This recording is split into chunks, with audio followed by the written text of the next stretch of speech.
Baik, ada fakta yang lain. Saya juga menyampaikan bahwa di halaman bit.ly Kacau Situng itu berkembang terus. Terakhir sudah ditemukan sekitar 9.000 kecurangan. Itu ditemukan oleh robot, bukan laporan masyarakat. Jadi robot program yang dibuat oleh teman-teman IT itu sudah menemukan sekitar 7.900 lebih. Sekarang terus berkembang, setiap hari berkembang. Dan makin mereka mengubah-ubah, makin ketahuan nanti. Alhamdulillah kami inisiatif sejak Selasa sore, saya dan Bang Abi dengan teman-teman alumni perguruan tinggi bersepakat untuk membuat robot yang bisa memotret halaman KPU dari menit ke menit. Jadi saya hanya memerlukan 50 sampai 100 laptop untuk mengetahui sebuah TPS ini dipermainkan apa tidak angkanya. Jadi saya mungkin ada KPU atau perwakilan yang hadir di sini, tolong jangan dimainkan lagi. Jangan yang sudah curang dibenerin, kemudian diubah lagi, dilaporkan di sini dibenerin, tapi nanti curangnya dipindah ke yang lain. Nah ini jangan sampai seperti itu, karena kita punya rekamannya dari menit ke menit. Setiap halaman sampai ke TPS. Jadi nanti boleh di-query, boleh ditanya ke mesin kami, TPS ini pernah berubah berapa kali angkanya, ya. Jadi, dan sistem ini kami tidak menghabiskan 24 triliun, ya. Jadi sistem saya hanya perlu menyewa laptop 700.000 kali 100 laptop, cuma 70 juta. Saya hanya memerintahkan staf saya 2 hari membuat aplikasinya. Saya kemudian hosting di bukan hosting ya, menyewa server hanya $80 sebulan. Hanya 1 juta saja. Jadi nggak sampai 100 juta, KPU ini sudah hilang kredibilitasnya. Ya. Jadi nggak perlu bukti aneh-aneh. Itu ya. Dan saya cukup kerahkan cukup 1 tentara lulusan SMK. Saya buktikan ijazahnya ya. Nggak usah doktor, nggak usah profesor. Sedangkan kita punya profesor banyak. Kita kasih aja, biar anak staf saya itu duduk, suruh nyalakan laptopnya, kemudian nyalakan, nggak usah bicara. Nanti setiap orang bisa query nanya di mana saja kecurangan itu, gitu ya. Itu fakta-fakta yang harus kita lawan, gitu ya. Karena kejanggalan ini terlalu banyak. Kalau salah entry, Bapak Ibu sekalian beli tiket, salah entry nomor KTP saja tidak bisa masuk ya.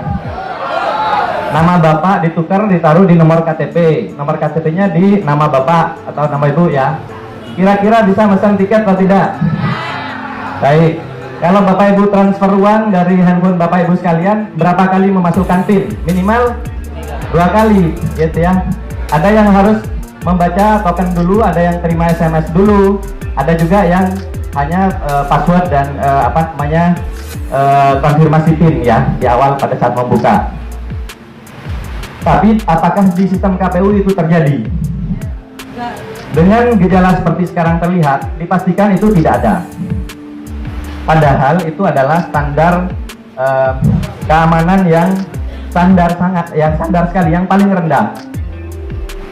Sedangkan kita bisa melihat komposisi server dan sebagainya yang ada di KPU itu sekarang, itu bagaimana akses door-nya, kemudian ada log orang yang keluar masuk di situ, username password yang didaftarkan itu apakah passwordnya dikirim lewat handphone atau dikirim lewat printout atau apa, gitu ya.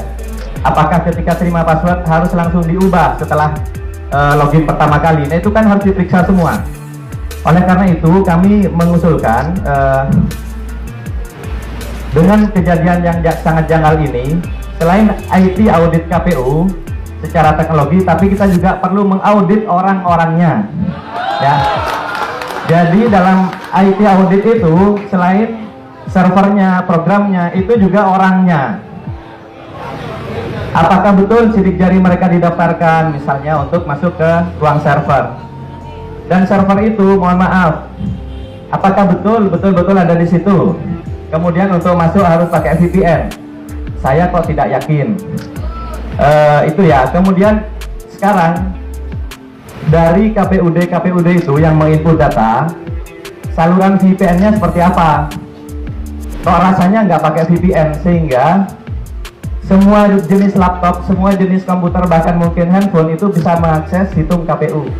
Itu tidak boleh. Pertama, rawan untuk down ya. Yang kedua, rawan dimasuki oleh intruder.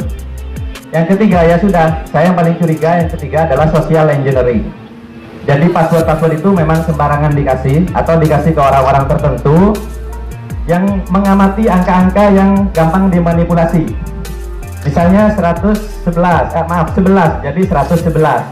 Dia nggak nginput misalnya 211, dia bikin 111. Karena nanti bisa bilang keyboardnya rusak Pak gitu. Itu ya, jadi lebih memilih nambah di depan daripada nambah 0 di belakang. Lebih banyak yang seperti itu kasusnya.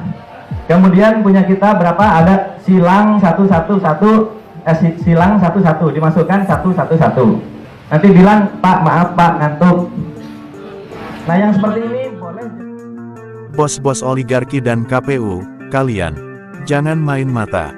Oligarki lagi kocar-kacir, sebab pada pemilu 2024 mendatang, perangkat lunak IT robot pemonitor perubahan data pada laman sistem perhitungan suara KPU RI, situng KPU RI. Dengan brainware-nya, para milenial mahasiswa universitas akan memantau jalannya suara yang masuk ke KPU, menit demi menit.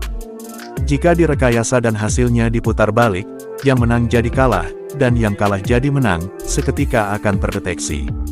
Apabila KPU dipesan oleh bos-bos oligarki Taipan alias sudah disogok triliun rupiah, mereka akan menghadapi rakyat. Akankah KPU didesain guna memenangkan pilihan bos oligarki? Pemilu 2019 mereka bisa, sekarang no way. Bravo buat mahasiswa, ayo lawan kecurangan. Demi bangsa, jangan sampai bangsa kita tercinta dikuasai oleh oligarki dan pengkhianat. Semoga makar mereka dikalahkan oleh Yang Maha Kuasa. Amin.